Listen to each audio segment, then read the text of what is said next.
Model X，Model X，Model X，Model X，Model X 係咪好悶呢？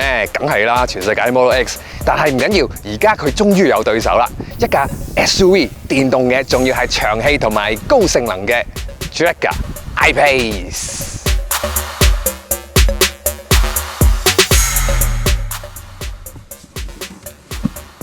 上電動車第一樣嘢應該係做啲乜嘢呢？其實等於上賭船一樣嘅啫，就睇下自己嘅銀包裏邊夠唔夠籌碼先啊嘛。如果唔夠玩大咗嘅話，咁咪等於要游水翻屋企咯。不過呢架車嚟嘅應該係行路翻屋企啊。我睇下夠唔夠籌碼先。96% 電，大把在手啊！呢架車插滿電嘅時候咧，一個好勁嘅數字就係佢嘅續航力係有480公里嘅吓，即係4字頭，唔單止 Tesla 有，呢架都有啦。可能你會話，哇，呢啲咁嘅數字你信8成都死啦，7成係差唔多，咁都有可能嘅。但係大家唔好忘記，我哋一般嗰種油耗計法咧係計 NEDC， 即係歐洲一般計咁方式，咁啊差別就比較大啲嘅。但係佢呢個480公里咧係用新嗰種計法，即係 WLTP， 咁係咩嚟嘅咧？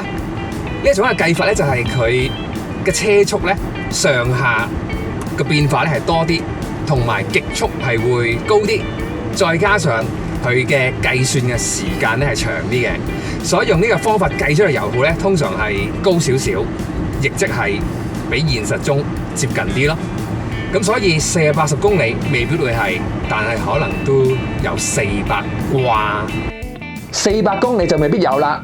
我哋揸咗一輪之後，佢嘅續航距離大概係300公里。你都知我哋點樣試車㗎啦，不停喺度加速減速，同埋上山落山。如果正常揸的話，應該都有350公里嘅。點解呢架車可以行到480公里呢？其中一個原因我諗就係個能量回收系統啦。佢有2級嘅調校，我而家校到比較勁呢個級呢，一收油呢，其實架車呢就係會好似踩咗 brake 咁樣去拉停嘅。嗰種拉停嘅程度呢，有啲似架 i3，即係可以用一個油門咧控制嘅車減速同埋加速。如果你覺得係有啲唔適應嘅，其實可以揀翻輕微嗰一級，其實就會係同揸普通車唔係爭好遠嘅啫。除咗480呢一個續航距離數字之外咧，呢部車咧仲有好多4字頭嘅嘢嘅，例如佢嘅馬力係400匹，同埋佢嘅0至100係4.8秒，係咪好勁啦？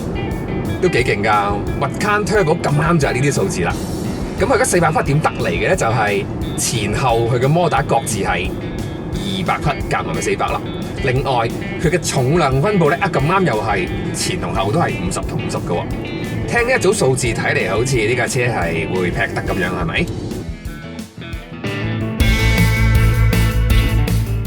電動車出現得最多嘅地方應該係高爾夫球場。放喺賽車場究竟會係點樣嘅呢？一般嘅電動車上到時速100，加速力通常麻麻地㗎啦。但係呢部 I-Pace 雖然佢只係得單速嘅摩打，但係上到100仲係 OK 喎，而且仲俾我踩到佢嘅理論極速200公里添。葡萄牙呢個賽車場十足條大腸咁樣，唔單止左左右右，仲會有好多嘅上上落落，難度好高㗎。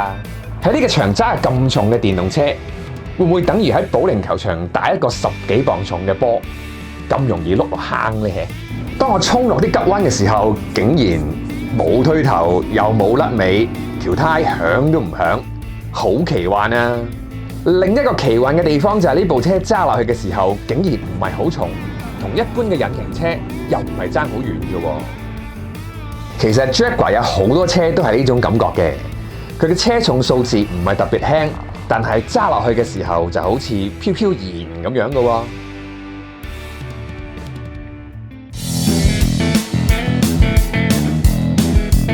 呢架車咧有90%嘅車身結構咧都係用鋁合金嘅，咁但係佢嘅車重咧始終都係有翻2.1公噸咁多。咁行山路嗰時會唔會好笨嘅咧？我話俾你知，啱啱相反啊，非常之好劈。原因就係因為佢嘅重心低，同埋可能車重比較高，所以反而令到佢個 grip 好似好多。咁可能話啦，哇，咁架電動車都係咁樣噶啦，唔係喎，你試下 Tesla，其實佢入彎嗰時候咧嘅車身其實有啲重，同埋最重要就係佢個懸掛比較硬。呢架就啱啱唔係啦，佢就入彎嗰時咧，佢嘅車身咧係好穩定，好少會左右擺動。同一時間遇着葡萄牙啲好爛嗰啲山路咧，佢同樣都係非常之舒服嘅。咁所以好好劈，小心啲超速啊，因為佢真係冇乜聲嘅架車。攞呢部車劈山路咧，有一個秘技，唔好話俾唐海知啊，係叫做慢入快出啊！哇，係咪好冇創始性咧？但係電動車，尤其係呢一部所謂嘅慢入快出，就唔係你哋所講汽油車嗰種，而係呢部車真係可以100咁樣去入彎，慢慢咁樣揸，跟住咧就等出彎啦。後邊可能已經一輪車喺度等緊㗎啦喎，出彎啦！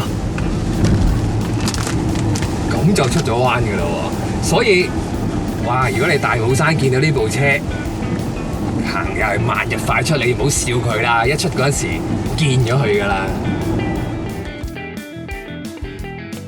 我哋唔單止有落車，原來電動車仲可以行爛路嘅。咁呢架車咧，其實真係可以 off road 嘅喎。咁佢嘅涉水深度係有50 cm 嘅。同埋車身喺 off road 嘅時候係可以升高50 mm 嘅。咁但係成排電喺車底會俾我哋硬穿佢咧，我真係好想知道啦。我要問個廠嗰啲人啦。咁其實佢嘅動力分配除咗係前後軸之外咧，佢左右轆係點樣嘅咧？原來佢話一樣係有 torque regulator 嘅功能，即係識得急彎嗰時鉗轆嘅喎。咁當然 off road 嘅時候，佢更加識得去4個轆咁樣自由分配啲扭力啦。同埋呢架車嘅 off road 功能咧，有一個就係佢可以咧校一個定速，所以咧我其實而家隻腳咧見到嘛，我係唔需要踩任何嘢，佢就自己控制住速度慢慢落山嘅。其實呢度都幾斜嘅，但係一啲打滑都冇啊！我落完呢個斜咧，就開始上一個急斜啦。其實係咪電動車更適合 off road 咧？可能真係有呢個可能嘅喎，因為我而家上車啦，咁我揩一揩油門咧，啲扭力又翻晒嚟。咁你都知啦 ，off road 最忌就係上緊斜嗰時縮油或者唔夠扭力就架車 jam 住啦嘛。好似我就嚟玩完啦喎，似乎個車冇漏電啊，嗰啲動物仲喺度飛緊行緊。呢架車嘅車長咧，其實4.7米，即係同 Macan 差唔多。但係你都知道嘅啦 ，Jaguar 嗰啲車通常都係個空間突然間係比同級車細啲噶嘛。咁但係呢架係點樣嘅咧？冇引擎噶嘛，咁所以咧成個座艙咧就可以褪到好前啦。所以呢架車好奇怪嘅，佢係一架冇長車頭嘅 Jaguar， 同一時間佢嘅車廂係超大嘅一架 Jaguar。我揸呢架車有種好奇幻嘅感覺，咁就係不如攝影師將我哋嘅背景聲音扭大1倍聽下嚟。係冇乜嘢聲咧。其實我而家喺高速公路度行緊，大概係時速100公里嘅。但我發覺車廂其實非常之靜，其中一個原因就係因為佢嘅風阻係要降低，咁所以一連啲風噪咧都係降低埋嘅。咁另外咧，佢嘅摩打成日都 VV 聲咁嘛，但係佢用咗好多隔聲嘅物料包住佢，所以亦都唔會好嘈。你可能話電動車梗係靜㗎啦。電動車淨係冇引擎啫，咁就太嘈噶嘛。呢個車條胎咧係用咗255咁闊嘅，同埋22寸，所以應該行高速公路咧都有響得好勁嘅啲咁嘅聲嘅。咁但係點解冇咧？可能其中一個原因就係呢架車咧係一個主動嘅消噪功能，就似係嗰啲降噪耳筒咁樣嘅，佢可以發出一啲音波咧啱抵消翻啲噪音。咁所以呢架車揸落去咧，其實有種豪華房車嗰種寧靜感嘅。咁不如而家試下，我去加速加到145，睇下幾大聲嚟，聽住啦。好啦，而家140啦，都唔係好嘈嘅啫。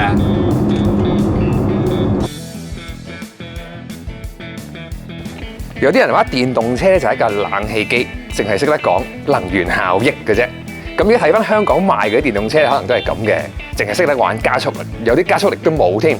今次我試呢個 iPace， 我覺得終於有一架電動車咧，可以係將 Tesla 嘅續航力再加埋 Macan 嗰種嘅操控性，終於有一架電動車，佢真係一架車，而唔係冷氣機嚟㗎啦。